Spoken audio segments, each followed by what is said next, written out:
Hello everybody, this is Money Mom. Welcome back to the channel. Today I want to talk to you guys about how to stop living paycheck to paycheck. I have 9 ideas here, so let's get started. As many of you may know, there are folks out there that are really struggling to make ends meet, and they have just enough to maybe pay expenses and not much left over, and sometimes they may not even have enough to pay basic expenses. There could be a variety of reasons for that, but I'm going to talk to you about 9 ideas I have to stop living paycheck to paycheck. Let me start with number 1. The first is, and I think there are folks out there that may not know, many people may not even be aware of how much money they bring in every month. And sometimes it may fluctuate, sometimes it may be pretty steady, but the first thing we got to do is figure out how much money are we bringing in every month. Let's say after taxes you're bringing in $2,000. We need to be aware of how much. Which brings me to number 2. We need to figure out what are all of our bills. That means things that we have to pay, such as, let's say you're renting an apartment. How much is your rent? How much is your average electric bill? If you have to pay for transportation to get to work, what is your transportation cost? What do you spend on your basic food for groceries? Some things that we know that you have to have. What are your fixed expenses? And then just figure that out and subtract what do you make versus your fixed expenses. Number 3, let's say you figure all that out and you're like, well, it seems like I have enough to pay all my bills and I have left over.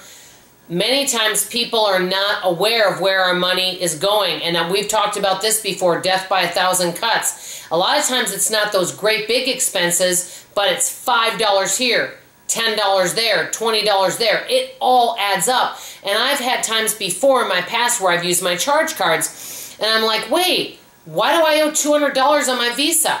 And it wasn't one great big thing. It might have been 10 things that averaged out to that $200.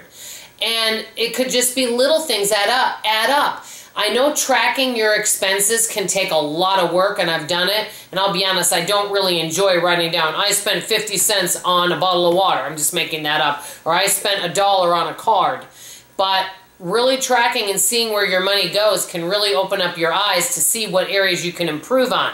Number 4, look at all your fixed expenses. And fixed expenses might be a house payment or rent. It could be obviously electric, but just because something is fixed doesn't mean that you can't save on it. For example, electricity and water. There are always ways we can save on those. Let's say that you have a car insurance company. Well, are you getting the best deal? Are there ways you can save on that? So just because it's fixed doesn't mean we can't tweak some things. Now, there may be some things that you can't tweak and change, but fixed expenses don't always mean fixed. You can always look around for better deals and make sure you're getting the best bang for your buck. And then also with that, number 5, look at unfixed expenses, variable expenses that can change. For example, and I've heard this a lot, one area that everybody can probably save on is their food budget or entertainment. And there are things that we can cut out of our budget that maybe are not necessary. Now, I am not a big advocate for cutting everything out. Obviously, if you don't have enough money to pay your bills, we obviously would have to do some cutting of things. And it may only be temporary. But basically, look at all our variable expenses and see if there's some areas that we can tweak. I like the word tweak rather than cut out.